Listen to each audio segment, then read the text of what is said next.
This is how you level up. You gotta show up every fucking day. You're not as far away from these dreams as you think you are. You have to think I am the best guy out there. You can attack everything. You need to get things done. Welcome to Millennial Dads, where we speak about being fathers and being positive role models and our drive, I believe, to put into kids. I feel like, that's kind of a strong statement for us and what we try to do in our household. Who in the hell is at my door?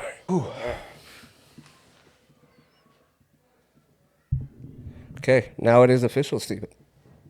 We are starting. Awesome. First episode. Little origin story. Both athletes. Hard workers. Yep. Driven, right? Yeah. I mean, shit, we've been fucking friends since freshman year. For your freshman year, my sophomore year? Yeah. Yeah.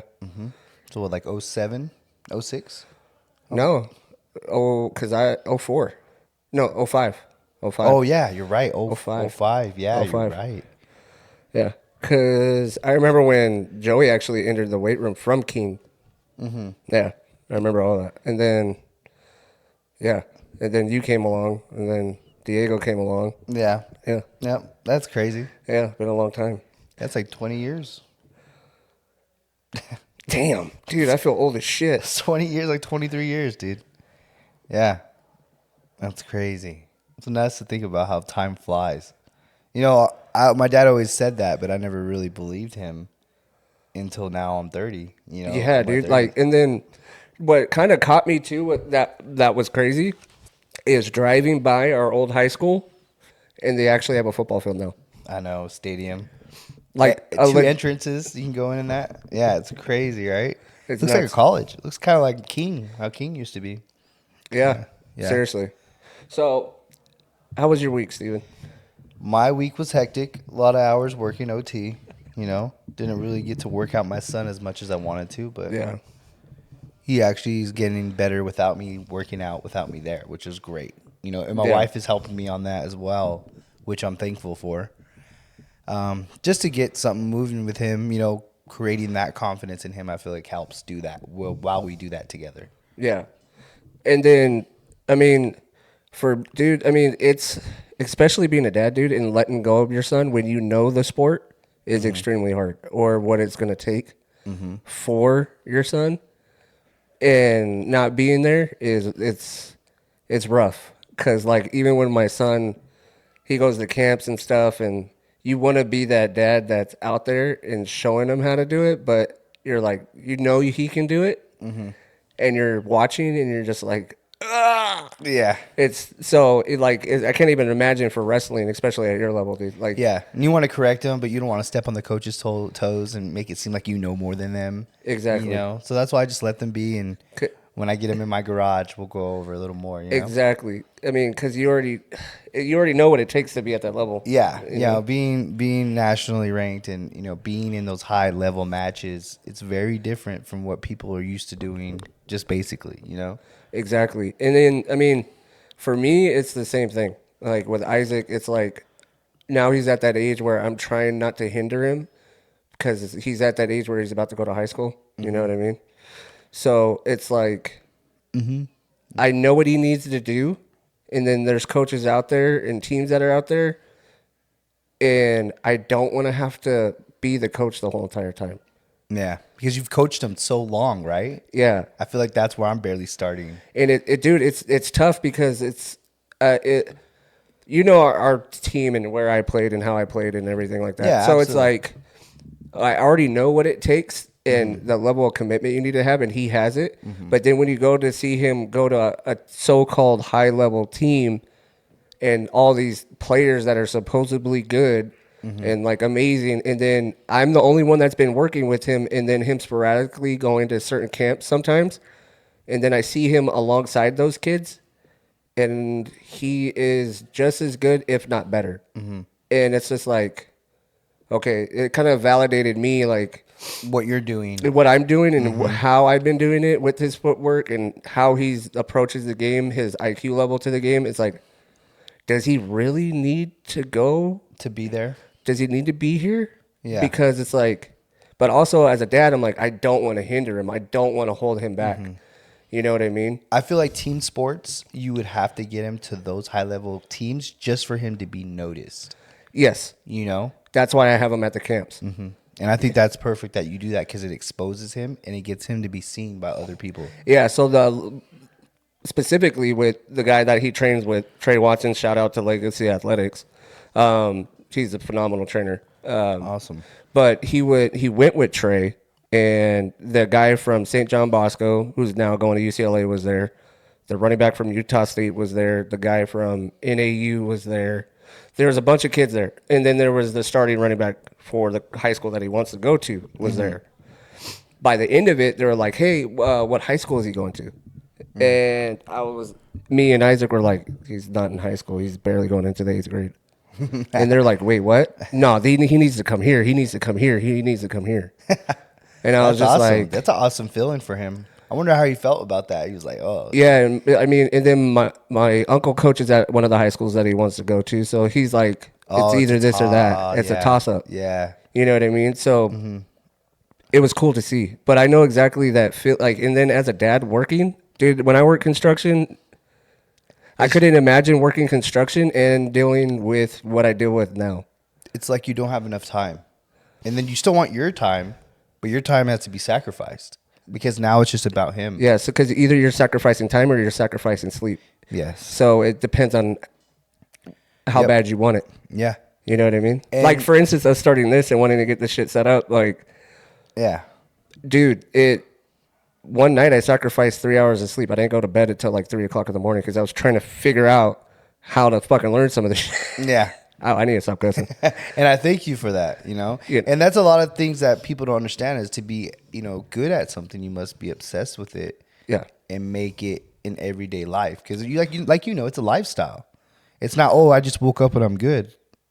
No, you eat, breathe, sleep it. Hence the term all or nothing. Yes, all or nothing. Yeah, you're all in or it's not going to happen. Yeah. Manifesting is real once you take that step. Exactly. And damn, dude, you hit it right on that. Right? Yeah. Because if you manifest it, you can do it. It's just, are you going to put in the time? Are you going to put in the work? Are you going to be driven to insanity at some point? Because when people don't understand borderline autistic. Yeah, they're going to think you're crazy. They're going to be like, this guy, that's all he does. Well, I'm not going to hang out with him. Like I went to parties. I was the guy with the water bottle. No one wanted to hang out with me. I wasn't the cool guy. I just knew the cool people. Yeah. I was just a guy that was drinking water and worked out at 5 a.m. before school. Yeah, you got to obsess with it if you're gonna be at least decent at it. And the reason why I say that is because you're going against other people that are naturally gifted at some point. Yes. That's just with sports. That's with anything in general. Yeah. You know what I mean? Yeah, I told my buddy Jacob's stepson about that. I was like, hard work will beat talent every day of the week. Yeah. Hard work beats talent when talent isn't working hard. Yes. Yeah, you're right. Because if talent's working hard, then it's like, man, you got to be overdrive. Exactly. You got to be doing it like twice as much. Exactly. You got to obsess with it. So that being said, I mean, we kind of just started and just started talking. But I was going to ask you, so why did you want to start this podcast? I wanted to start this podcast because I feel like a lot of people in our generation kind of got skipped right over. It's either the baby boomers have things figured out and they're doing their thing, but no one really talked about growing up in the 90s, how it was for us, because we saw we were using cassette tapes. We saw YouTube started. We saw the internet. We saw MySpace. We saw MySpace. We saw Facebook. We saw Facebook. Exactly. Like, the Zooms. Before iPods, it was Zoom. It was the Zooms, bro. Yeah, dude, it's crazy. The MP3 players. The MP3 players. Yes. Dreamcast. You could burn fucking any game and you could play it, which was awesome. I just think that I feel like I don't want my kids to lose in a digital world of how analog life it really is, like going outside, which I love how your boys are, I love how interactive they are, because Esteban didn't start off as like that. He was a very shy kid. I kind of was working with him, but it's hard to keep doing those things when you don't have time, and then, things get, stepped on. So I think this was a way for me to try to get that mission and me be a part of it. Not just talk about it, be a part of it and live it, Yeah. And that's why I was like, once you said it, I was like, let's do it, Yeah, because I mean, you said it. I think it was at when we went to watch the fight. Yeah. Oh, about doing something, getting something, together. Because when we do things like this, it brings our families together. It makes us, Yeah, I mean, look at Esteban and Luke. Yeah, exactly. Yeah. You know what I mean? Mm-hmm. And and Luke, dude, he's amazing, dude. He's an amazing kid. And I want that to rub off on Esteban as well, because he doesn't have older siblings. No, Luke is a pain in the ass, bro. Hey, you want him to be like that. That's what I tell about Jeremiah. My wife's like, oh, Jeremiah's everywhere. And I'm like, he's a boy. He's going to be in dirt. He's going to be throwing stuff around. Like, when you see him just on the phone sitting there like a good boy, you're not worried about him, that's a problem. And people don't realize that. So, Luke, we moderate it. Yeah. So, I mean, with Luke, like yesterday, dude, he didn't touch the phone one time. Mm-hmm. One time. He was with me, following me, painting. Mm-hmm. So I would like have him do the base coat, and then I would come and like clean it up and make it look nice and, cut in and do all that stuff. He was burnt out by the end of the night. Dude, like he was exhausted. Like by 10 o'clock, I was like, hey, Luke. And I went into his room, knocked out, snoring, all kinds of stuff. Because we did the whole hallway. We did the bathroom. We did the entryway. Yeah. We did by my room. Like it was nuts. But I mean, it was just cool to see. It's hard to balance, dude. Because there's those kids, and I've seen them. Yeah. It's hard to be consistent. You know what we gotta do? I gotta install a red light above that door for you. Yeah. We could just put lights. Hi, sweetie. This is Millennial Dads, guys. We're dads. Yeah. My daughter came in right now because she's having her quinceañera practice. Wearing a Marvel shirt. I know. That's cool. Is it hot out there? Oh my gosh, it's freaking steamy. Yeah. Yeah, it feels hot out there.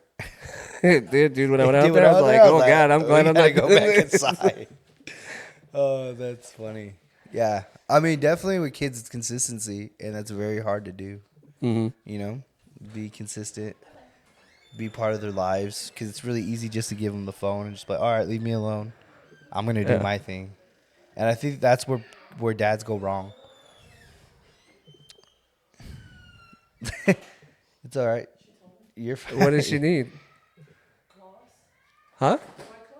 White Claws. Next time, dude, we got to set up the ice I should have just brought the White Claws out for you guys.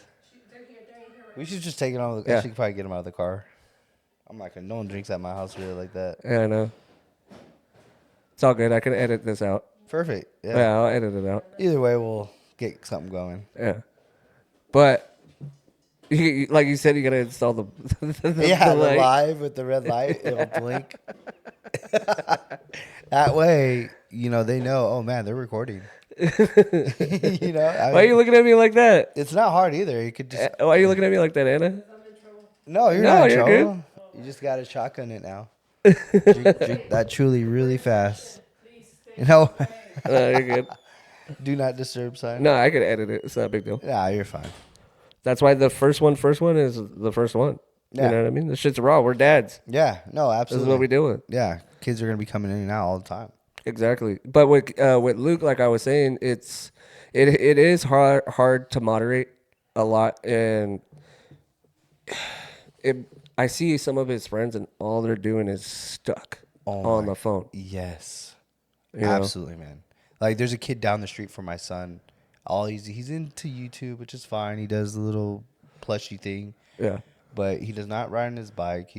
I love the kid. A little overweight. I try to come in to make him a drill partner for Esteban, but he's kind of shy, kind of socially awkward. He's the only kid. Got it. Stays inside all day. Oh, God. It's tough, But as soon as I get home from work, guess what? I'm like, hey, go outside, go ride your bike. He just learned how to ride his bike. Now he's just all about bike. Which is good, That's what it's supposed to be. That's the way it's supposed to be. I mean, as kids, dude, like, my mom and dad forced me outside. Yes. You know what I mean? They didn't want me inside. They said, don't come home until the lights come on. like legitimately. And the thing is that you hear that a lot from like boomers or older generations from us, and that's why I wanted to start this too, because you hit the nail right on the head. It's so many people, millennials, this, that, the other. It's nothing but condescending remarks and bashing on millennials. But if you really think about it, we've had to live through so much through the 90s. 2020, coming up to that point, we had to deal with COVID. We had to deal with 2 wars and me being in the military. And then, like, the COVID, what was the shit that was going on with Barack Obama? Oh, yeah. The H1N1 or whatever it was, but we went through all that, and then we were supposed to, in 2000, remember when everything was supposed to shut off? Yeah. We saw Jericho or whatever. Yeah, and then we saw the Twin Tower, like 9/11 happen, Afghanistan, Iraq. I mean, there's a lot that happened during the housing market crashed. 08, yep. In 08, like when I got out of high school, I had my daughter in 09. Like, Man, work was crap. Yeah. Like, dude, like no one talks about it, but we've been through a lot too. Yeah. And having to try to live through that and raise a family through that has been, I gotta say the least, has been freaking challenging. Absolutely, man. Getting a house in this situation, living your life, having your own family. I mean, it's tough, dude. It sucks. And I feel like if you just keep that work ethic, whatever you do, you just bring it there. That's why I love sports so much, man. And that's what, if I could do anything, bro, right? I just want to do that for my kids, is work. Because when I started wrestling, I was terrible. I lost. I only had 5 years in the sport. People were doing it since they were 7 or 6, Yeah. I just outworked them. And that's what I want. I want that for my kids. Exactly. If there's one thing that, I mean, my dad has taught me, is work ethic. I mean, I had my issues growing up. We'll get that later on, but I had my issues growing up. But if I can look back at my dad and my mom, is that they worked their ass off. That's 100%. Like, and your dad was always there, though. He was. I mean, we all had our problems with our families. Every family has problems, But I mean, at the end of the day, we didn't know what they were doing until now. Exactly. And I didn't really know. I was like, oh man, I'm tired of this. Why am I out here doing this? Yeah. Digging holes, cleaning my yard. Oh, I don't want to do this. Exactly. But, and now I see myself forcing Isaac to do it. And it made us just take care of business. Just get it done. That's why I tell my son, I was like, hey, you're not going to like it, but just get it done. And you'll feel better about it afterwards. And I feel like that model is just amazingly great for the rest of the life that you live. Like, just working, because you're never going to do the things that you love to do. If you're lucky enough, you work, and you do the things that you love. But for most of us, we do things that we have to do to support our families. And it sucks too. You bringing up work and doing things that you love. Nowadays too, right now, I see people more living to work versus working to live. Yeah. And that's how I've always approached it. Yeah. Like oh, no, that's you. That's me. Wow. It's my buddy Robert Wetzel. Shout out to Robert Wetzel, real estate agent. Use him. Yeah, seriously. Good guy. It's different, and I don't think enough people talk about it, to be honest. But a lot of people bash on our generation. Yeah. And that's why I think that's the reason why I wanted to start this podcast, is because I think as dads, as millennial dads specifically, with the way the world is going and the way things are turning out, more millennials are having kids, but not as much as previous generations. Yeah. Right? But if you look at the kids that are coming up, a lot of them have different values, especially with today's world. Yeah. I do watch politics. I am in the military, been in the military for 12 years, and I have more experience in other things as an iron worker, so on and so forth, bouncing, security guard, executive protection. Blue collar. You know what I mean? Yeah. I've never worked. This is the first time I've ever worked one job the last 6 years. Even when I was an iron worker, I worked 2 other jobs. That's crazy. Yeah. I used to bounce at night. Yeah, I did not know that. Yeah. When I was an iron worker and when I had the black and green bike, remember? Yeah. So I was working 2 jobs. I would literally go punk iron as a rod buster. Shout out to Local 416. So I was an iron worker, and then I would go and do security, executive protection, and all that stuff at night. That's crazy, dude. Yeah. I did not know that. Your schedule must have been packed. It was Probably had like 2 hours, right? You wake up, work 2-3 hours to go back to work. yeah, depending on where the job site was. That's Yeah. crazy. Yeah. Oh, you would go straight from the job site to that work if you had to? Mm-hmm. Wow. Yeah. That's insane. And that was because we were living down in Long Beach. Yeah. And it was expensive. Yeah. You know, I mean, I've done a lot, but what reason why I wanted to start this is not only that to speak about faith.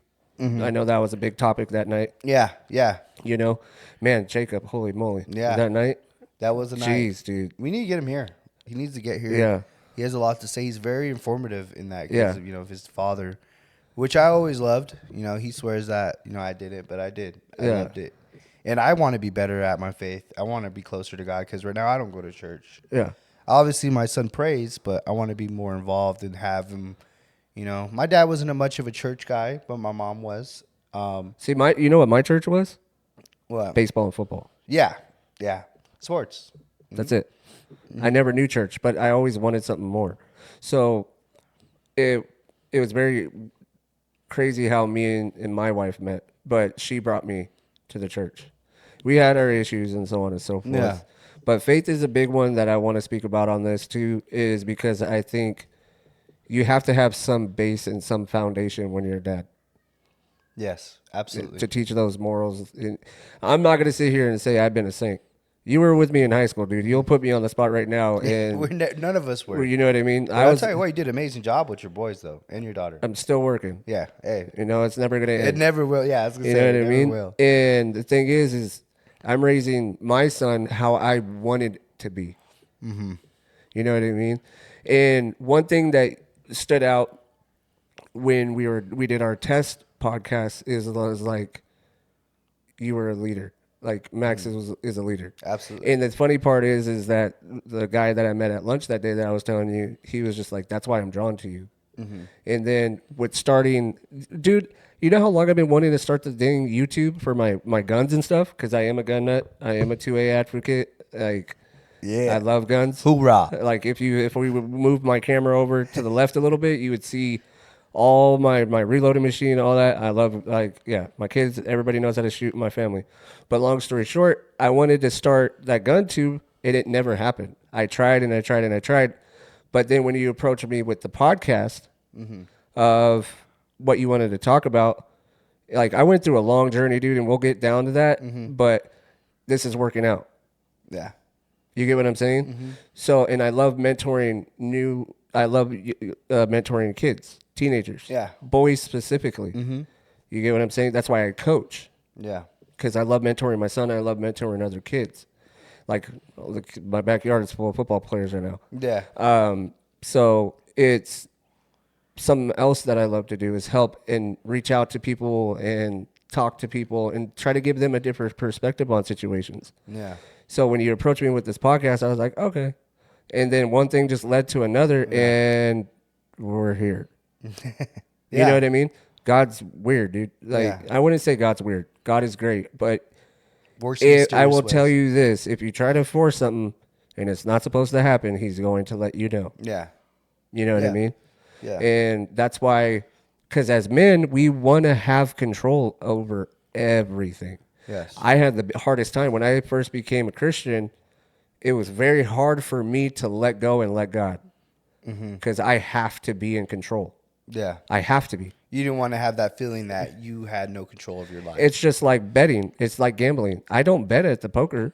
You get what I'm saying? But I'll bet on myself all day long. Yeah. You tell me, hey, I'll give you $1,000 if you do X, Y, and Z. If you don't, then you got to do X, Y, and Z. I'll take that bet all day long because I know my capabilities. Yeah. So it's always been. I understand that. You get what I'm saying? So it's just like gambling. Yeah. It's hard for me because I know what I can do. I know what I'm capable of. You know what I mean? And I'm new to God, and I don't know what God is capable of. It's hard for you to rely on someone else other than Exactly. yourself. And I Exactly. can respect that. Exactly. Yeah.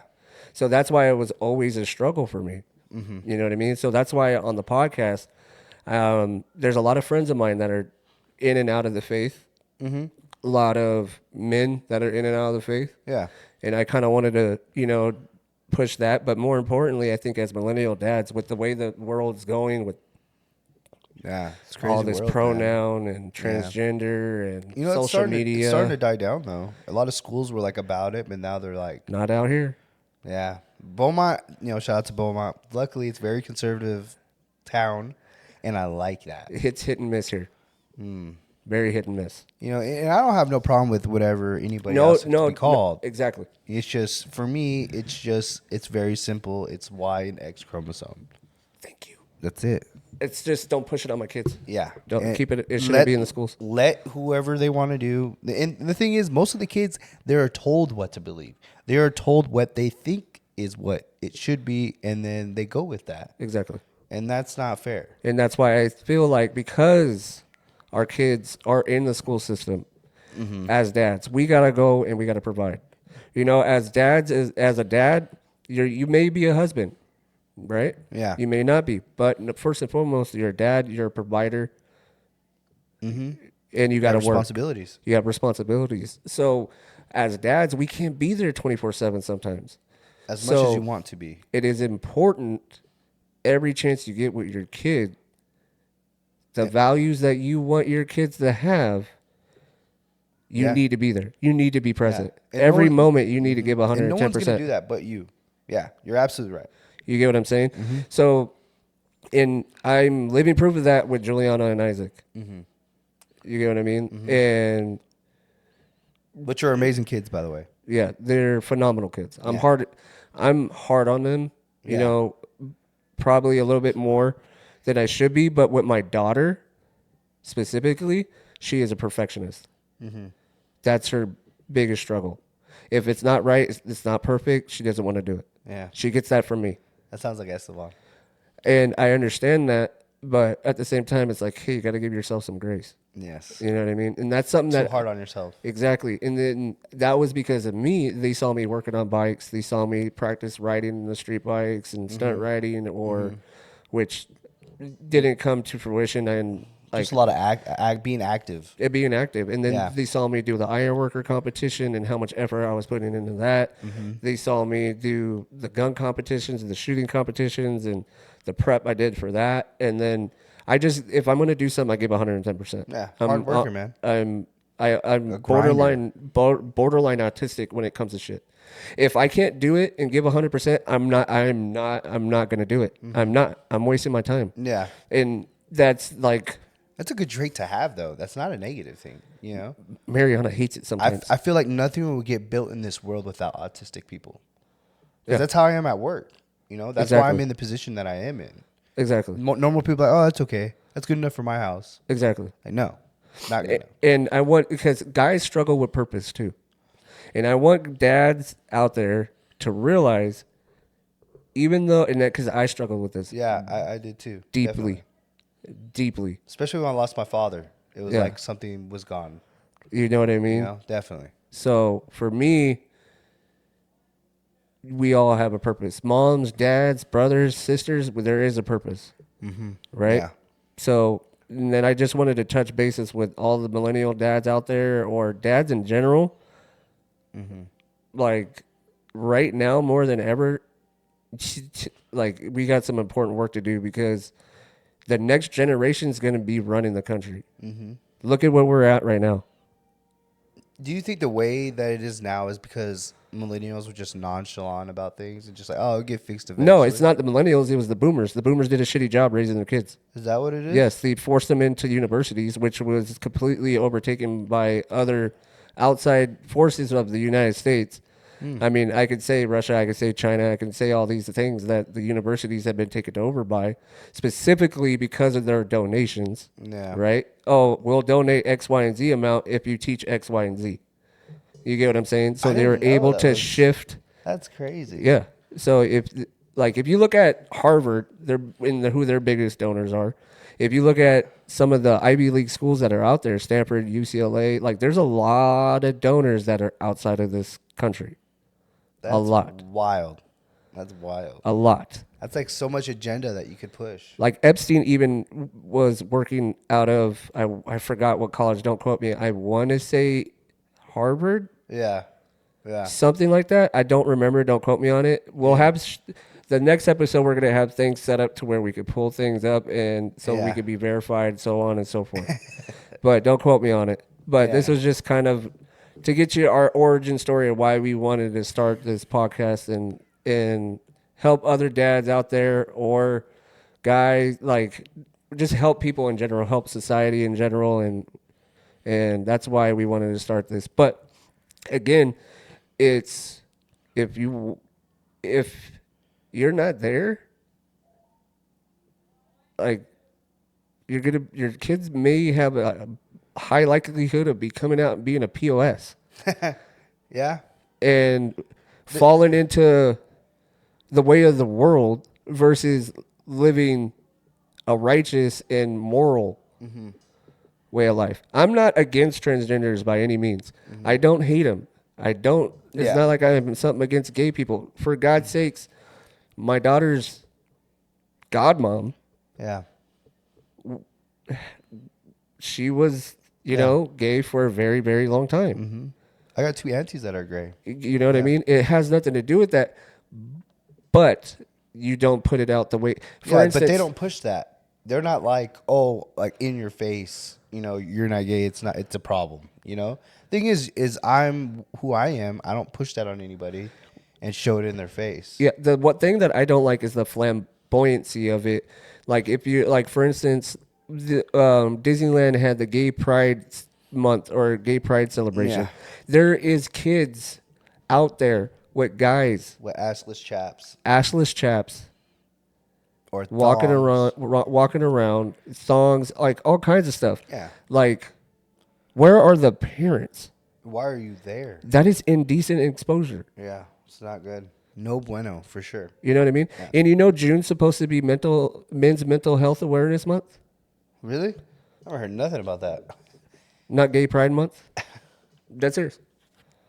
Maybe that's what, you know, I just think That's weird, huh? I just think making something, you know, overly doing something is pushing something agenda on someone. You know, you don't need, you know, be happy in your own skin, but, you know, exposing yourself to kids, that's just a problem. But also let the kids live their life. Yeah, because they're going to become who they want to be, and there's nothing we can do about that. Yeah. All we can help is steer them in the right direction. Yeah. And I'm not one of those Christians that's like real, like in your face, you got to be about the Bible, this, that, and the other. I mean, I'm going to tell you what's wrong. I'm going to tell you what's right. I'm going to tell you how I feel about it. And at the end of the day, it is what it is. Yeah. Plain and simple. And that's all we could do as dads is just be there. You know, I was lucky enough to have, you know, my dad was very involved. He was a retired vet, so he had a lot of time in his hand. Yeah. You know, and obviously, you know, things go, you know, sideways with that, but he was always there. He gave me, I think he was kind of better with me than he did with my older brother because he kind of knew when he did mistakes with him. Oh, yeah. You know, so I think he kind of learned from that and kind of did, I don't want to say did it right, but helped me in that. Dude, we got to get that fly out Dude, of here. this fly is killing me right now. I'm like, oh my God. I don't know what happened to that. But I think that's why I see it in a different point of view as fatherhood as maybe my brother. Because I had someone there to show me, hey, this is what you do. You want to win? This is what it takes. You don't want to win? Just let me know. And that's kind of how I have the approach for my son. And I like that he wants to be a winner so bad that he does it, you know? Yeah. Even if it's just 10, 20 minutes, you did it. Thank you. Yeah. I appreciate that. Go ahead. Go ride your bike. Go do whatever you want to do now, and then we'll come back, you know? Because you don't want to be overly obsessive, you know, too early, because then they won't like it. Exactly. Like, same with Isaac. Like, so with the whole back thing, dude. You held back Isaac? No, Are you going to? You should. we can't. Why? So going Homeschool. in, no, CIF regulations, going into your senior year, you cannot turn 19. When did that start? That's not It's true. Is it? starting this year. Isaac will turn 19 November 25th. His senior year. He won't be able to play. Dude, if There was we, a 19-year-old that won state in 2009 for wrestling. And he but went Steven, what every year are we chapel. in now? Yeah, that's true. A grown man, wrestling boys. Dude, the running back from St. John Bosco. Shout out to Cameron Jones. Okay, fly. I know, I got to meet him because he trains a little bit with Trey, and Isaac got to meet with him. This dude, when he showed up, he got out of his car. He started walking up. I was like, oh, okay, that kid's in college. Yeah. No, so I go onto the field. I start working with Trey. I start working with the other kids and all that. Mm-hmm. I said, hey, dude, what college are you at? He goes, UCLA. I was like, oh, okay. Are you gonna get ready? Are you getting ready for the draft? What's going on? He goes, no, I'm going into my freshman year. I was speechless. I was like, wait, He was massive or what? bro. Well, you know, a lot of people take TRT. A lot of kids are taking juicing right now. Yeah, Nasty. yeah. But he's not. That's good. He's not. I could tell he's natural. But this freaking, he's huge, dude. I wish I had the video and I would pull it up, because I deleted it off my phone, but I know my wife has it. He was massive. I thought Toby was big, like Toby Gerhardt, but this dude was huge. Toby was big. That guy was huge. That guy was huge. So, but I forgot where I was going Big with Mike that. was big too, dude. Oh, Remember Mike. Remember, I forgot his last name. Moore? Yeah. Yeah. Yeah, that guy was ginormous. He went to BYU. Did he? Yeah. Ah. Shout out to Mike. Something happened. I don't know. I'm not going to speak on crap I don't know about. But yeah, he shout out ended to up- Mike, man. He's a cool guy. Yeah, no, he was always real chill. Yeah, good guy. He was a very good guy.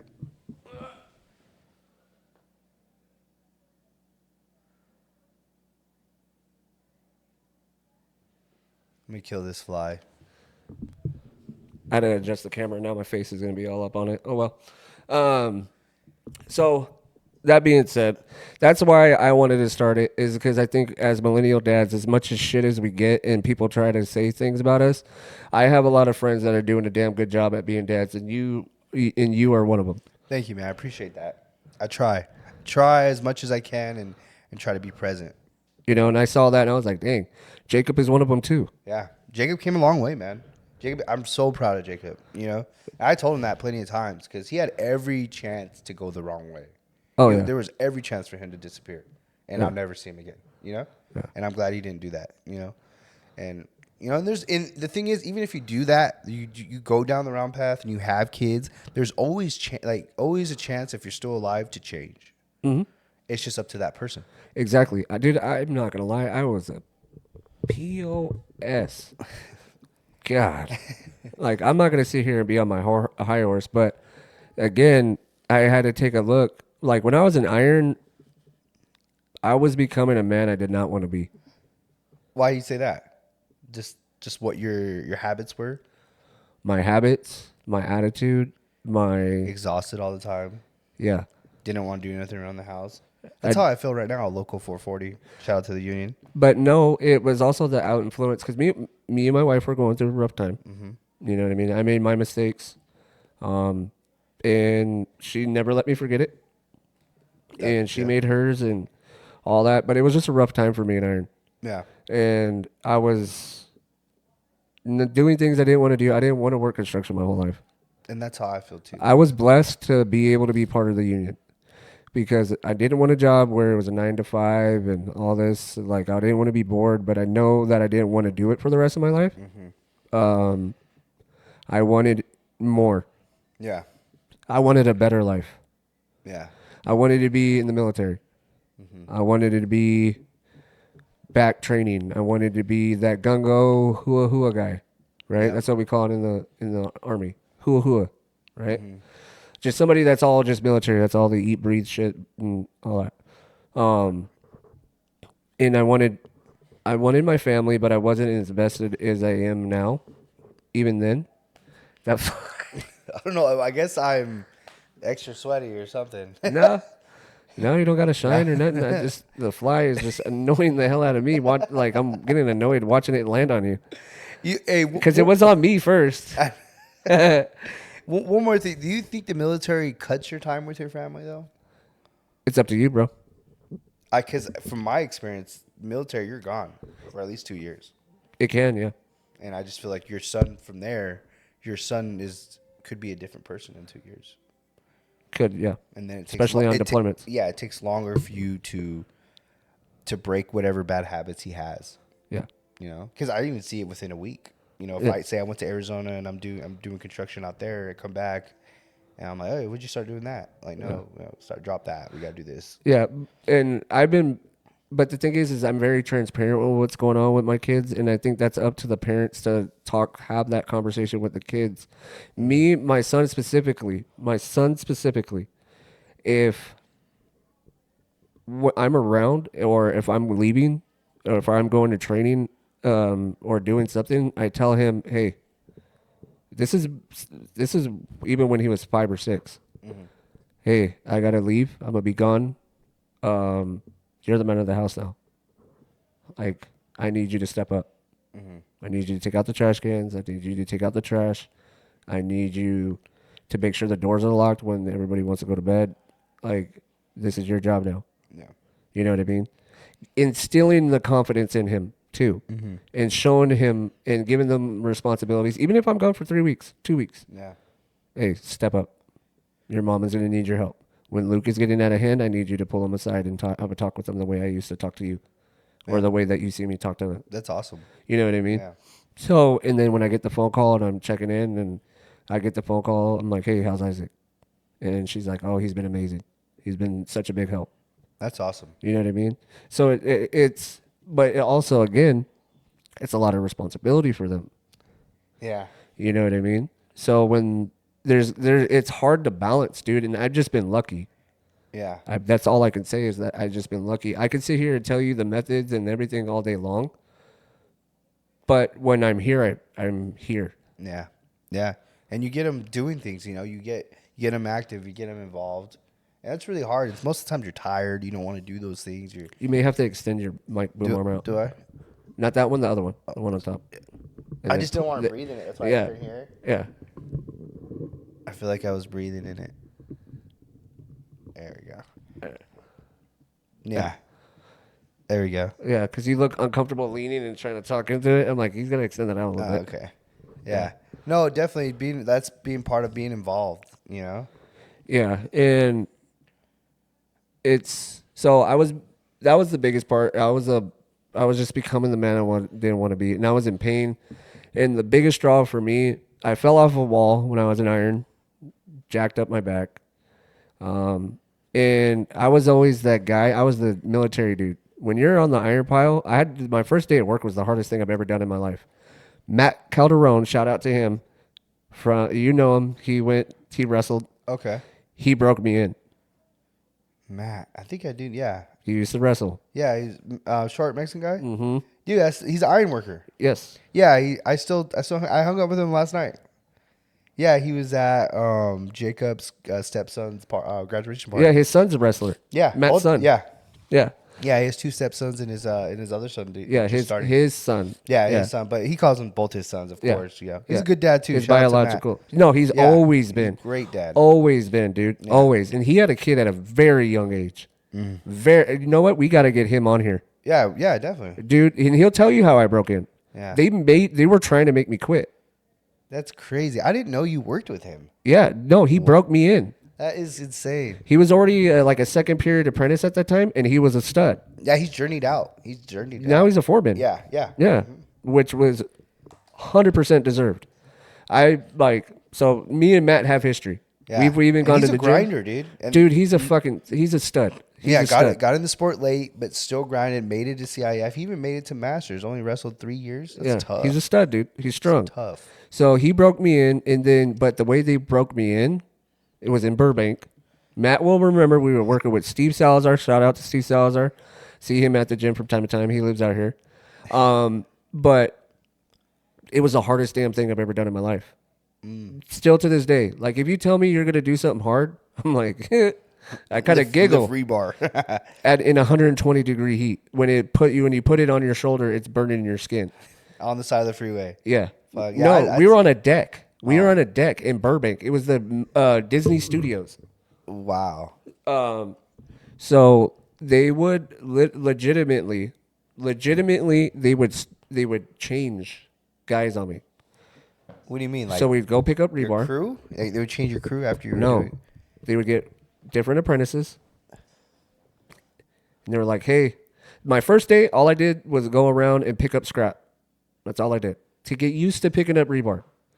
Mind you, before this, I was at the union hall and one of the business managers taught me how to tie rebar.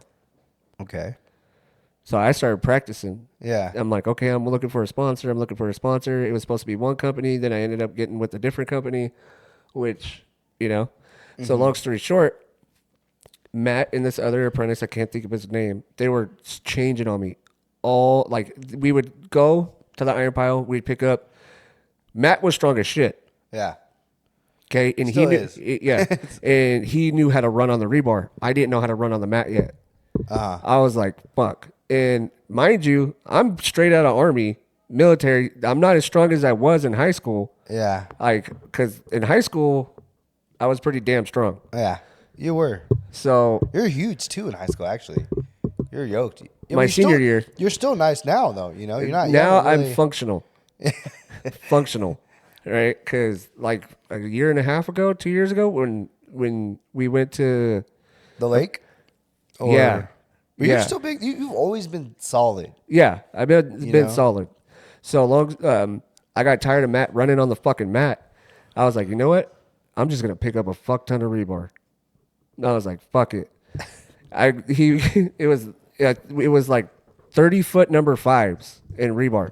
Matt was picking up like, I want to say 10 or 11, which is still fucking heavy. For the average person. Right? Rebar, man. We're running on the goddamn iron pile. The first time my foot slipped and I almost fucking tweaked my ankle, I was like, all right, I'm fucking done with this shit. I got pissed.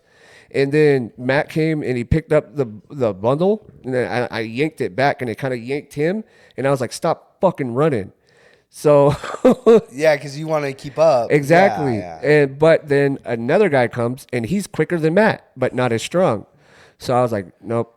I ended up picking up, I want to say it was like 13 or 14 number 30s, but that was an average load once I got on running. And then this other dude, he was an older guy, saw like I wasn't going to quit because they try to make you quit. I was the last person they fucking did that with, as far as I know. Okay. I got onto that iron pile because the next apprentice that came on, I got to get. And we made him quit. And we got in trouble. Yeah. So for me, it was like, okay, why were they allowed to do that shit to me? Because prior to that, they had 3 Marines go on to that same crew. And every single one of them said, screw it, I'm out, I quit. I think they do that universally, like every trade to get the week out. Yeah. Because they don't want to show you unless you're productive. Exactly. So here's the crazy part. At the end of it, I was there a month and a half, 2 months, and this one big white boy comes to help out. He's a foreman named Robbie. I'm on the deck. I'm running with Matt. We're actually I'm part of the crew now as far as working on that job site, showing up, doing all that stuff. Rob starts yelling at me because I'm walking for whatever reason. And we're trying to put in these beams and all that. And he's cussing at me, screaming at me, all this stuff. And I gave him a look. And then another guy named Bubba, he was a journeyman. Okay. Cool as hell. I love Bubba. He's a project manager now for the same company. Kind of had to tell Robbie, and I'll never forget, Bubba was just like, hey, dude, we already tried to make him quit. Chill. He's good. Kick back. He's good. Relax. So, Matt and the other dude, man, so that week, I came home of my break-in week. My shoulders were bleeding. My hands were bleeding because they wouldn't let me pick up the rebar with gloves, even though it was 120 degrees out. And even more on the deck. It was so hot on that job site, they couldn't pour the concrete during the day. They had to wait until the night because it would cure too quick. Thanks for the subscribe. I'm just kidding. Oh, your battery's low.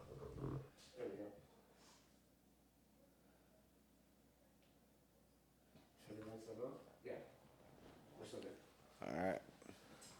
Hopefully my position. I feel like I'm not in good position on these. I gotta get used to these couches. I think you just need to get rid of the 2 fucking pillows you put behind you. Is that what it is? Yeah. Maybe just one? And just shift your ass back.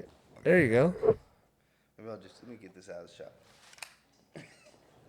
mean, it is.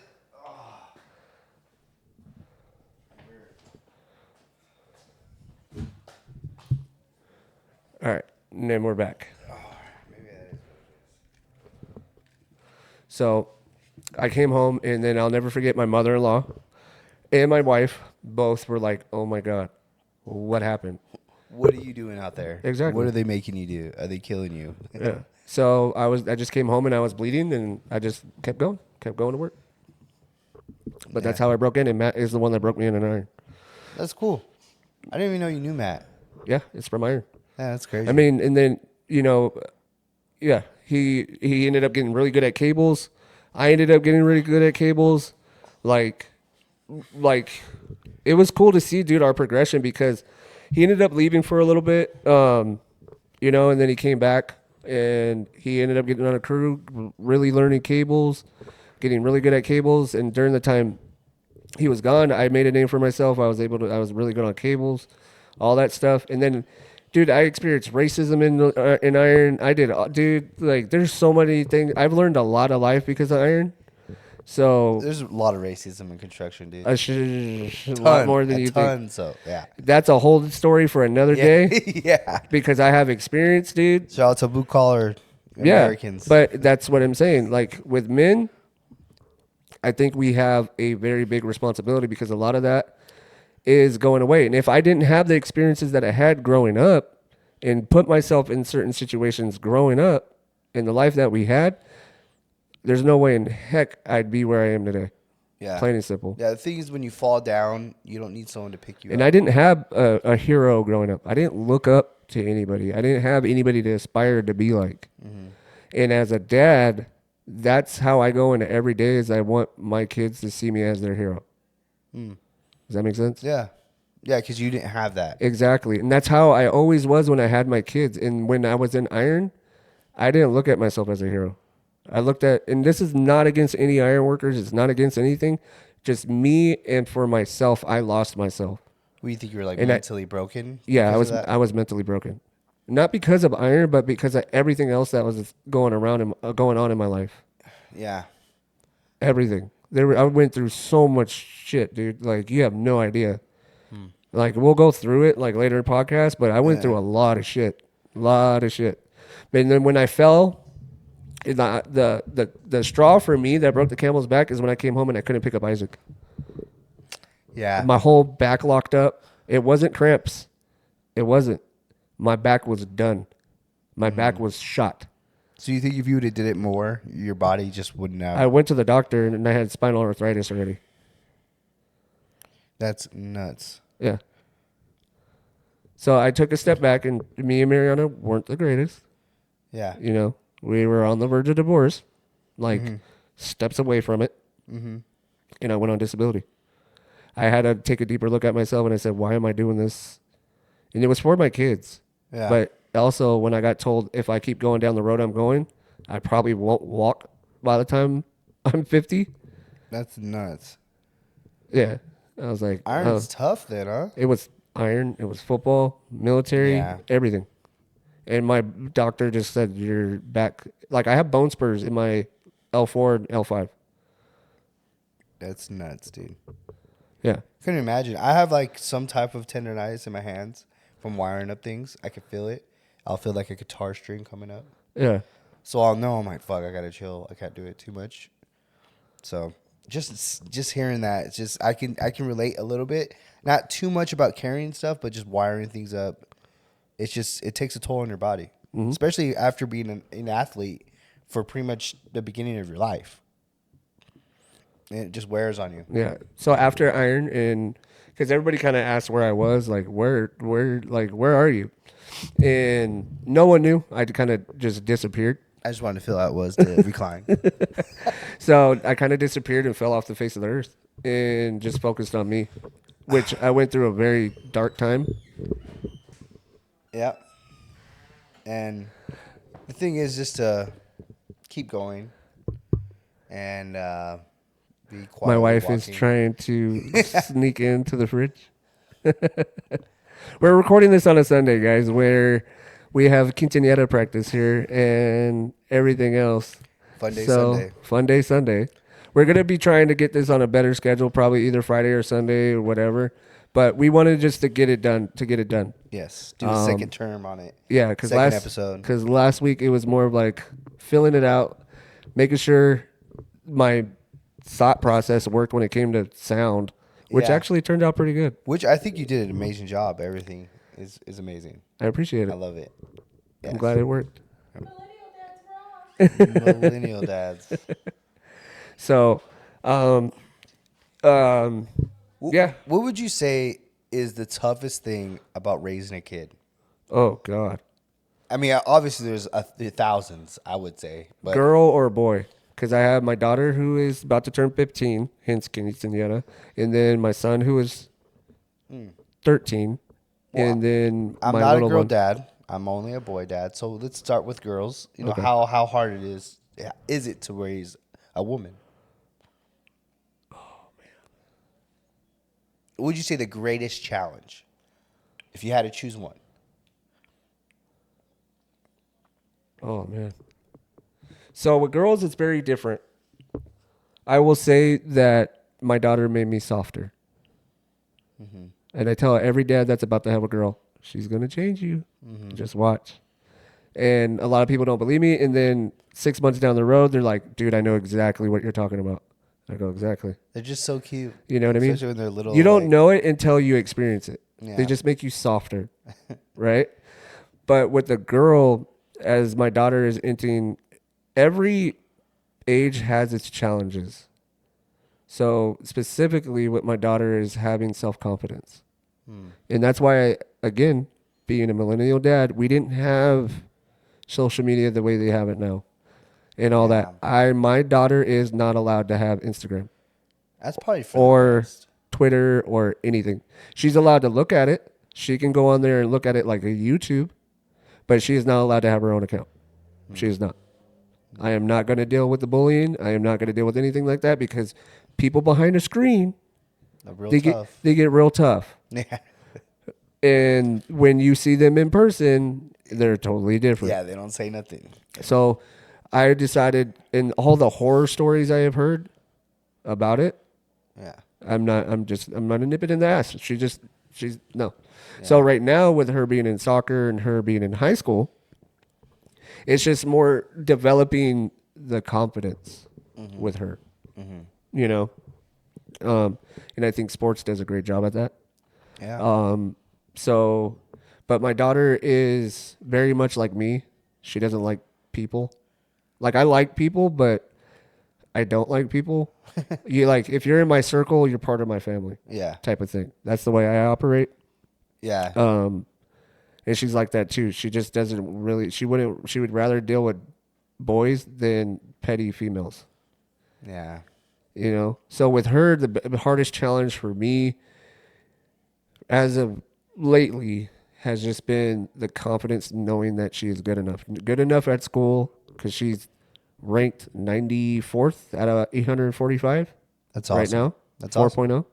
Nice. And she was like, wait, why am I 98 and I got a 4.0? I was like, because you got to get honors classes. She's like, okay, well, we need to call the counselor and put me in honors classes then. Like how competitive she is. Yeah. That's awesome. So, but she never thinks certain things are good enough. She's a perfectionist, like I mentioned in the beginning. And then when it comes to her, because she's very tomboyish, like put it on the girly clothes, you know, getting the confidence in there. And she's a very beautiful 14-year-old. And I get told it all the time. And for me, it's hard to hear because that's my angel. Like she saved my life. Like I'm gonna tell you that right now because I was headed down a jacked up path, dude. And you mess with her, you're done. Like I'm sorry. Yeah. You know what I mean?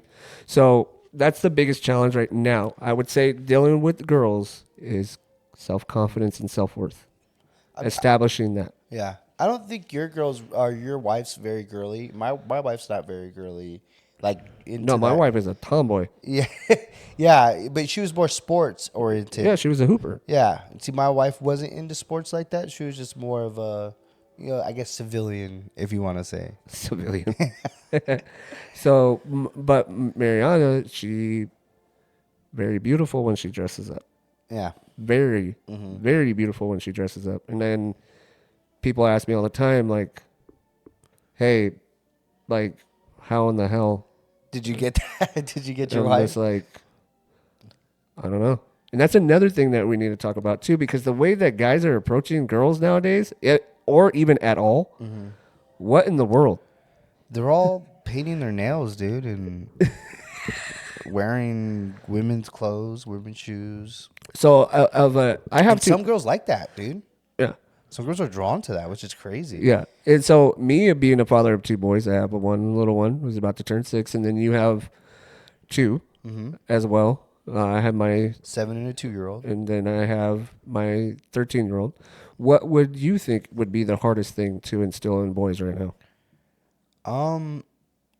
I would go back to confidence for sure. Just that, and having the ability not to give up. How do you install not giving up trait inside your son? Because you know this world's hard. You know it's anything that you do is difficult, and it takes time to progress, and it's not giving up even when the times are hard. I feel like that might be it. Don't give up, because you're gonna fail. That's without a doubt. Whatever you do, you're gonna be terrible at it at first. But if you keep working on it, you keep driving on it, then you become better, and then you have the chance to be great. And that's just not stopping, you know? And that's kind of, you know, what I learned from my dad was just you're going to, you know, talent beats, you know, or hard work beats talent, you know? Yeah, but our generation growing up is suck it up, keep going. Yeah. Oh, you're hurt. I try to install that too, though. To You know, to a certain extent. to a certain extent, yeah. But we never do why. Yeah. Yeah, you Me specifically growing up. I guess if you thought you were mentally weak, you were, you know, So here's a personal example. My mom, and shout out to Trivium Tattoo, Adam Estrada. He owns it. I got to go see him because he pierced my one of my kids' friends that have grown up since I was 4 years old, owns his own business out in Moville. Awesome. He got to pierce my daughter's ears 2-3 weeks ago. It's awesome. Right? And I wanted him to do it because he does the needle and does all that stuff, right? Old school way. Yeah. Not the fucking, yeah. Exactly. And I'm a big proponent of bringing up other males around me or other businesses. It could be male, female, it doesn't matter. Of helping, if someone's got a business, I'm going to promote it. Yeah. I'm going to tell them where I go or whatever. I'm a big promoter of, not saying I make people millionaires. That's not what I'm saying. What I'm saying is that Just if being supportive. Yeah, exactly. I'm going to support others that are around me. Yeah, right? support friends that are trying to do well. Exactly. Yeah. You know what I mean? And I'm going to refer you to them. So we went to Adam and he brought up a story, which was funny because my son didn't believe that I used to ride bikes. Well, he did, but not to the level that I did.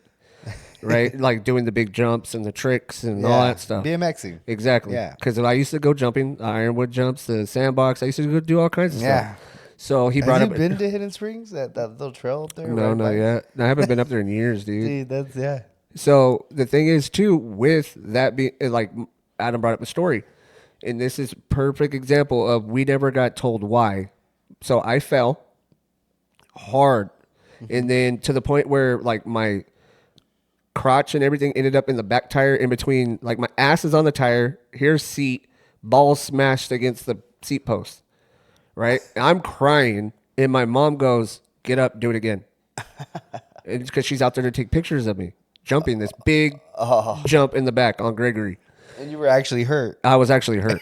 Like I was like, damn, that shit hurt. And Adam looked at me. He was like, "Are you good?" And I was just like crying. And my mom's like, "Get up, do it again." No, there's no crying. Get up and do it again. That kind of happened to me when I broke my arm. You know what I mean? She's like, "Get up, do it again. Get up and do it again." And I'm like, "What in the fuck?" So I end up hurting. I get to the starting spot. My mom's waving me in, like, "Come on, hurry up." And I go, and next thing you know, I do the trick and I land it. Right? This is not a small jump either. Yeah. The gap was at least 15, 16 feet, I want to say. Yeah. And the jump was about as tall as my fridge, which isn't big, but for an 11-year-old, Yeah, I didn't know you were doing jumps like that. like that was I huge. did little jumps. No, Like- I was full on. Yeah, out you were there. trying to. Because I had big kids on my block growing up, and they would be hitting the big jumps, and I'm like, okay, I'm gonna be with the big kid. Yeah. Like this dude Leonard was nasty on a bike. Yeah. And I would go with him and my buddy Ross and like all these other guys, and we'd go jumping.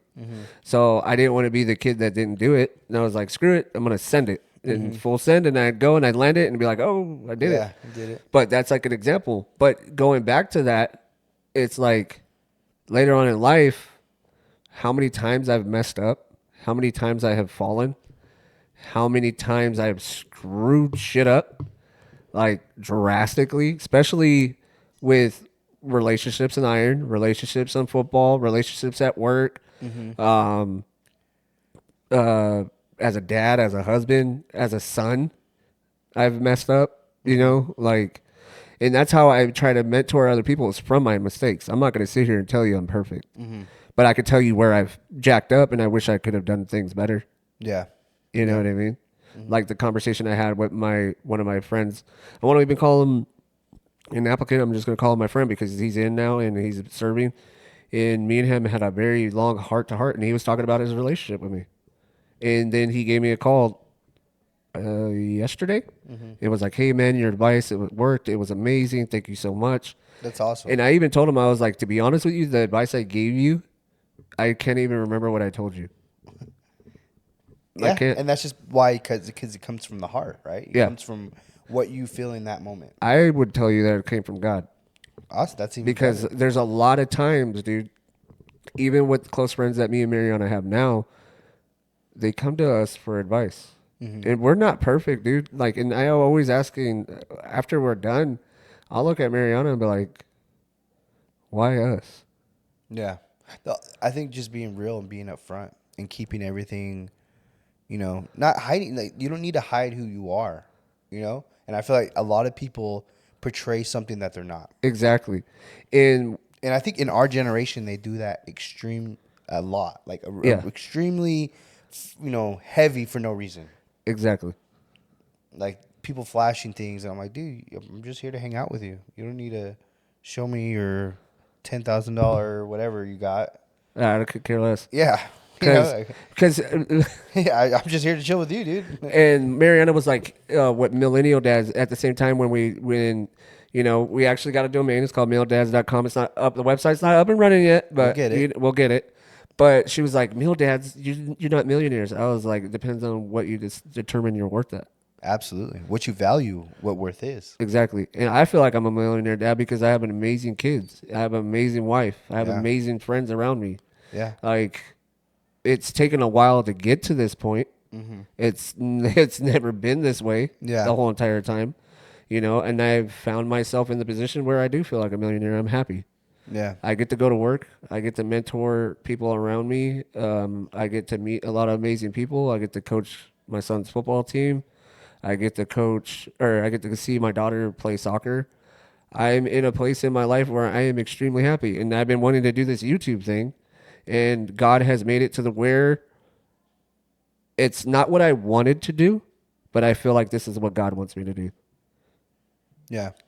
And I think you went your right route, you know, because, you know, like I said, a lot of people in the military aren't present in their kids' lives. And I feel like you're very involved. I'm extremely involved. You know, and I like that because that's what I want to be. The thing is with the military too, is people got to realize. And sometimes my wife thinks I'm crazy, you know? No. And the thing is too, the military is ran by human beings. Yes. And people need to realize this. Okay? It's not some big, great machine that's automated. No. They get rules and regulations, and they have to. It's letter of the law and spirit of the law, right? That law enforcement will tell you that, and it's very much like what it is in military as well. Okay, we have to eat, breathe, live Army regulations. Okay, and how your superiors, your hierarchy interprets those laws is totally different one from the other. Some will preach family, but in reality, you're going to get no time with your family. Yeah. They want you to eat, breathe, shit, the big green machine. And you, as a man in the military, need to know how to balance that. Balance right? it. Yeah. Yep. I can see that. I can see that, and I feel like that's kind of. It's either you want to be a good husband or you don't. You want to be a good dad or you don't. You want to be a good son or you don't. Yeah, like it's one or the other. Yeah. But can you still have a successful career?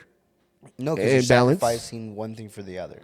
You are. You either have really good kids and you're not like you're just average. And let me rephrase financing. Can you be happy? I can be happy with less if I really want. That's not my question. My question is, could you be happy that way if you're sacrificing a little bit from your career and a little bit from your family? No, that's kind of one of the reason I went to Local 440 was because I was always in the city. I was working in LA. I was working in Irvine. I wouldn't get home until 6 or 7. I wouldn't be able to take my kids to practice. I wouldn't be able to form Esteban the way I want him to be because by the time I get home, he's sleeping. So you chose the fact that you wanted to be a good dad. Exactly. That's why I don't want to leave the union because, I could probably get paid way more somewhere else and travel. Yeah. But the reason why I'm in 440 is because I want to stay in the IE, That's why I like working there. So that's why I'm saying is it's either you want it or you don't. Yeah. So when my kids are in high school, I think middle school is, I would say fourth grade all the way up until the 8th grade are the most formidable years of your children's lives. Why do you say that? That's where you're going to have the most influence. That's where you're going to be able to mold them. Really? Yes. So what you think like from first grade, second grade, they're still kind of like maturing? They don't know any better. Yeah, they just do whatever they think is fun. Exactly. Whatever their friends are doing. Yes. My son still has a hint of it. But in other aspects, man, he surprises the hell out of me. I'm dead serious. Like Isaac will surprise me sometimes. He seems like a good, strong-headed kid. He is. Not a follower. That's another thing I want to make sure. He was. Because my son is like that. He's a follower. He goes on trends. And it was funny because when you mentioned... So it's hard to have these conversations with Isaac. And the reason because it's like I always put myself like, oh, I wasn't a follower because I wasn't. I always did my own thing. I don't think we none of us were. We just liked the same things. Yeah. So it just made it easier for us to gravitate to each other. Exactly. And so during those years, it's crucial that you develop good morals and good ethics. Because in high school, man, they're going to go through it. But that's the time of their life where they're about to enter the real world. Yeah, and they learn. So in high school, I feel is where you got to take a step back and you're not on them 24/7. They're going to start seeing different personalities, different traits, different trends and all this more so in high school because there's more kids in high school than there is in middle school and all that. Yeah. So I think that. in high school, it's better to take a step back and be the parent to pick them up when they fall. Let them make mistakes. And show them what alternative ways are. Exactly. I can see that. Absolutely. Show them their left and right limits. Does that make sense? Mm-hmm. Be the bumper car, like a bowling alley. You know how they put the bumpers up? Yeah. You know what I mean? How they bump them to the left, bump them to the right, and next thing you know, they hit the pins. Yeah. Same thing, and I think that's how I'm doing it right now and how I've done it when it comes to raising. Your dad wasn't that strict on you, huh? About like going out partying and all that, like during high school. My dad was far from it. Yeah, my dad was a little stricter. As long as I handled business. Yeah. Which grades, right? You're talking about grade wise or just grades, in general? Work around the house, everything. Yeah, I think my dad, my senior year, got a little bit more lenient on me, but then again, we started working out more at the gym. Yeah. Like my junior, senior I remember year, you guys showing up to LA Fitness. Yeah, we started working out more. I'd always look up you guys to be able to run it. Yeah. So that's how I think about it. What do you think? No, yeah, I think that you hit it right on the nail. Let them grow into the person that they want to be. But I didn't know about, I thought maybe the younger years, like right now, like 7 to 10, I can try to mold them. But now that I'm seeing Esteban, he's going to like what he wants to like. Mm-hmm. You got to let him experience that. And then whatever he doesn't like, just try to show him other things too. Exactly. And I did the same thing with Isaac. Mm-hmm. He wanted to play baseball. We tried baseball. Yeah. He literally smacked a home run and got to third base and stopped and said, "Dad, I'm bored. I don't want to do this anymore." I was like, "Oh shit." I was like, "Okay." You're good though. Yeah, You're I'm really like, good. All right. Then he played basketball. Yeah. He was a bulldozer. Like all he did. Like then we put him into soccer, and he'd be making breaks with the ball, and he's dipping his shoulders on kids and getting in trouble. Yeah, I'm like, 'cause you're hitting them. And I'm looking at Marianne. I'm like, that kid would be really good at football. And then I didn't want him to play football. I didn't. Because you knew how much football meant to you. It Football was a big part of your life, right? was a huge part of my life. Yeah, I was like, whenever I saw you, it was football. We were playing football or something. Yeah. Yeah, So it was. man. So you doing that is the same thing I did with Isaac, and he just fell in love with football.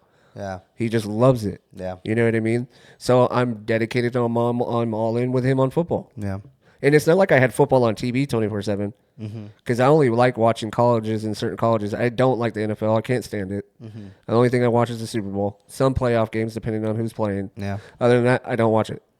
Yeah. I'd rather sit down and watch a movie with my family or a good show or something.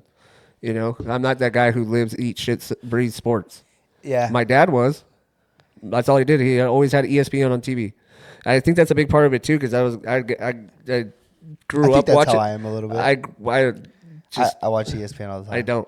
Like I watch the NBA finals like it's on tonight. I'm Because probably gonna the watch thing it. is, sports were such a big part of my life. Like I said, they were my church. I don't want my kids to feel like all there is sports. And I caution you. But- I caution you. But wait. Because what happened when you didn't have wrestling? That's true. You were lost. I don't Well- even need to explain it. Yeah, it's true. I was lost. What happened when I had football? When I didn't have football anymore? Yeah. I was lost as hell. You didn't know who you were. I didn't. Yeah. Football was my identity. Yeah, you're right.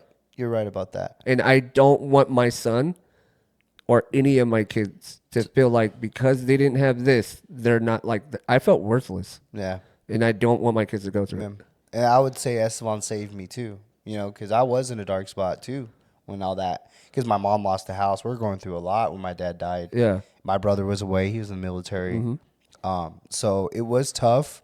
And then, you know, I stayed out of wrestling. I didn't even want to watch wrestling, dude. I was so done with wrestling. I was over it. Because everybody was in the NCAAs that I wrestled. And I used to kill. And I'm like, man, I'm not even in the NCAAs. I'm fucking wrestling in NIA. Like, I'm like, I was kind of hurt. My dad wasn't there. He was my trainer. You know? So I was like, man, like, what am I doing here? Why am I wrestling still? The person that usually watches me every day is gone. You know? Yeah. He's gone. So did I love it or did I just love being around my dad? You know? And I did. I loved winning because it made my dad happy. Yeah. You know? My dad was stoked. So I loved that feeling. Like, yeah, you see that dad? I just smashed him, you know? Like, we Yeah. were stoked about it. And now I can see why you're saying that is that you don't want to make wrestling or sports is a big part, but just don't make it who you are because that's what I did. I made it who I was. Yeah.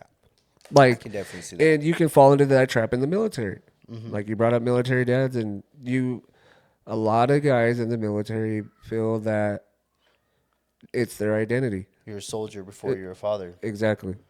Yeah. First, the way my order goes, I can to see be that. honest I've with seen you, that firsthand. To be and honest. this has literally changed my life drastically. And this is only in the like recent year and a half. I'm a son of God first. I'm a husband. I'm a father, and then I'm a soldier. Yeah. That's how I approach my orders of responsibility. You know what I mean? Every day I wake up, I read my Bible. Every single day. Yeah, I got to start doing that. You know what I mean? Yeah, I'm nowhere even close. My faith is so broken, dude. It was broken a lot because I felt like it was taken away from me. Yeah. You know, for sure. So that's how I look at it. Now, people in the military may hear this and get really pissed off, but it is what it is. Like, that's how. Your country first, huh? Yeah. But, I mean, at the end of the day, I mean, if I get deployed tomorrow or whatever, I'm going. It's not like I'm not. Don't Yeah. get it twisted. Like, I know my responsibilities. I know all that. But on a day-to-day basis, when I am home, that is how I operate. Yeah. And I have been at so much peace. Yeah. And I have That's literally, awesome, man. I have learned how to let go and let God. And it has literally, because I've always wanted more in life. you know? Yeah. And that's why I wanted to go to church and I wanted to experience that. Like I didn't know what it was and wanted to try it. Yeah. And it's changed me for the better, dude. Like 100%. Yeah, And that's awesome, man. That's awesome. And like I said, I really wanted to do this gun tube thing. Everybody was like, because a lot of people come for me for gun advice, dude. A lot. I mean, you are pretty crafty. I mean, Like a lot. So I was like, people are like, oh, you need to do the gun tube. You need to do the gun tube. You need yeah, to but do then the... you're showing them how to do your stuff. I feel like that's Well, you can't put that on there. They just wanted my review. Oh. Or what I thought. Okay. How this is and all that. Yeah. And I wanted to too. Yeah. And like I would see guns. Like specifically the platypus, the one I showed you that I can't stand. I hate it because it's not worth the money. Yeah. People started putting that out, and I found that gun before it even hit YouTube 2 years ago. And then everybody was saying it was awesome, huh? And yeah, and then this recent, I could even pull it up starting January, I had that gun in my hands October of last year before main big time gun tubers came out. Mm-hmm. Right, with it. And I was like, I've already said this. And Isaac looks at me and he goes, yeah, this is why you need to start your gun tube, Dad. And I was like, I mean, because that's a hobby of mine. You know, Yeah. I love it. When my mom got cancer, it was during COVID. I got really autistic with firearms. You got to tighten the one, that one. This one, right? Yeah. Oh, there you go. Kind of. Oh, I think mine has string on it. No. Damn. Oh, wait, did I get it? Yeah. Kind of. There you go. Yeah. There you go. There you go. There you go. There you go. So I got really autistic with it, and I did shooting competitions in the past for the military and everything. And everybody was like, "Why all of a sudden do you like guns and all this stuff?" I'm like, my family. Yeah. I'm like, no, I've always liked guns, guys. I just could never afford them, but now I can. They are expensive. Yeah. Extremely expensive. There's Extremely. like one for like $900 that looked nice, but you still gotta get the red dot. You still gotta get the laser. Yeah. Yeah. No, I wouldn't say laser, but you gotta get a light. Yeah. It depends on what you're doing. There's an application is a lot more nuanced than you think when it comes to firearms and how you set them up. Yeah, no way. Like when people come up to me and they're like, "Hey, what should I get for this?" or "I want to buy this," I'm like, "Okay, well, what is it for?" It's very much like, "Hey, I want to learn how to fight." Why? Yeah. Because you can go down so many dang disciplines: wrestling, jiu-jitsu, judo, budo, boxing, kickboxing, Muay Thai. Yeah. It's like, okay, well, what do you want to do with this art? Yeah. So the same thing when it comes to firearms. So when you ask me what you want a gun for, I'm gonna ask you what are you using it for. Yeah. Yeah. Well, obviously, it would be self-defense usually. That would be the number one. It should be. Should be number one. Yeah. Because I have guns that are just for the range. Yeah. They're only range toys. Do you hunt? Have you ever hunt like animals and stuff? Yeah. That's cool. Yeah, I plan on going. If you're willing to go, I got enough guns. I want to get my kids involved in that stuff too, because I can't give them that. I can't give them because I don't know. And I feel like that's another thing for dads. Like, know your strengths and know your weaknesses, and make your kid better than what you were. And if there's any advice I could give to dads, is have a network. Develop a network. Absolutely. Yeah. I'm not good with electrical. Yeah. I told you that in the backyard. Yeah. I'm terrified of it. I've been electrocuted before on a job site. Yeah. On a spider box. Yeah. That shit hurt. I never want to go through it again. It could be hard for people to really, get over their ego on that and be like, oh no, I want to make my kid. It's me that made my kid who he is. No, it takes a village. Yeah. Right. That's what I think. It takes a village. You're not going to know everything, man. This world is way too big to know everything. That's just my personal opinion. Yeah. Like it's like trades. Like a carpenter's not going to know how to do concrete, No. or a drywaller's not going to know how to do framing. They may. No, they may. That's actually close. Yeah. But what I mean? Yeah. Like a gardener's not going to know electrical or framing or anything like that. No. He knows PVC. But can you learn it? Yes. But are you going to be an expert at it? No. Exactly. Are you going to know the little tricks? Are you going to know the little details that make you good? Yeah. And that's the same thing in life. Yeah. It takes a village to raise kids. It takes a group to implement change. And a lot of times it's the loudest person in the room, as we're experiencing in today's society, but or the loudest person on the internet. Yeah, right. Jesus. And I feel like those loudest people get noticed, and that's why they are where they are. That what is that saying? A quiet mouth never gets fed. Yeah. Yeah, that's exactly. And that's another reason why I wanted to start the podcast, to let people know that think like us, you're not alone. There's more people out there. Yeah. And feel free to leave comments, questions, Yeah. whatever, please. Absolutely. But that's the main reason why I wanted to start this. And it's Our point of view, I feel like, is dying. It's a dying breed. I feel like the way we grew up is not the same. it's not though, but There's less people outside. yes, Less people are outside grounding themselves to the earth. exactly. They're all inside on. Get them outside, get them active, Yeah. make them deconnect or disconnect. Good Lord, deconnect. What the hell? Disconnect from the freaking phone. Yeah, from Wi-Fi, from the internet, man. Internet, man, we didn't even have the internet. We were amazing. You know how many backyard parties we had without no internet, with no fucking, to stream Spotify. All we had was the radio. Yeah. Big Boy, Power 106. Yeah. You know? Remember when we used to have to freaking put the cassette or Yeah. the CD in the CD holder and then run the wires so you could play the CD through Yeah, your yeah. car I remember stereo? the first Walkman that we had. That was a CD. You put it on your hand and you can go running with it. Dude, oh my God. I had to wait for radio to play their songs just to record it to create my playlist. Right? You hit record in your And little then stop boombox before they talk, after they talk, when the sun's done. Yeah. Yep.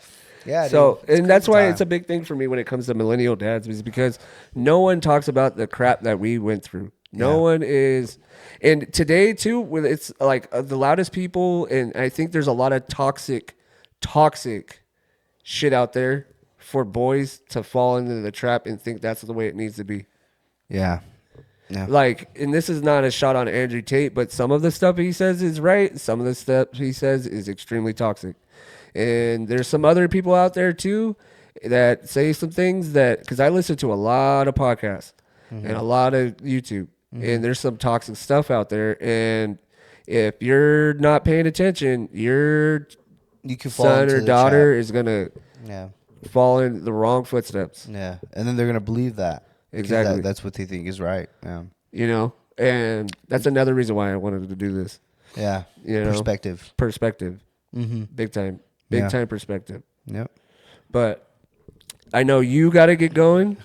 I got to get going because my daughter's got a game. Yep. We got to be there by What time is it? 2:20. Dang. We're going Yeah. for what? An hour, 2 hours? Almost. I want to say a little bit over an hour and a half. But Get again, lost in guys, here. this is the first podcast, and it wasn't a bad one, I don't think. I don't think so. Little interruptions, but I think we can fix that. Yeah, we'll fix it. Anything Sorry we for can, that. If anything, we'll do it again and see. I don't know. We'll figure something out. Yeah.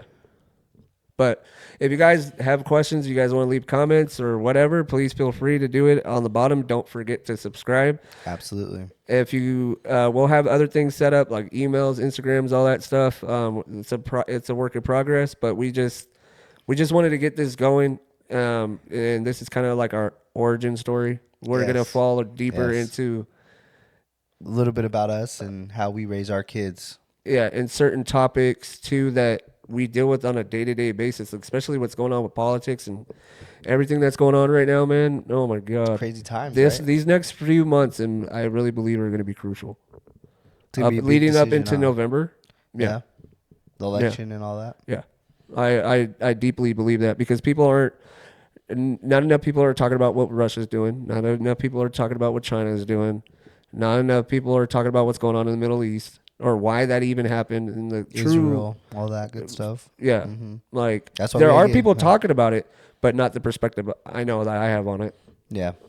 Yep. I'm not saying it's the right perspective. It's just Yeah. a different perspective. So stay tuned, guys. We have a lot of good episodes coming, So and hopefully you guys like it. yeah. And let us know too if you would rather see it every Friday or every Sunday or whatever. Again, we're trying to create a community. So just as much as we have decisions that we want to do and make, we want your guys' input as well. Yep. So the reason why we're not doing this is just for us to vent, but also for you guys to find a place to relate to. Yeah.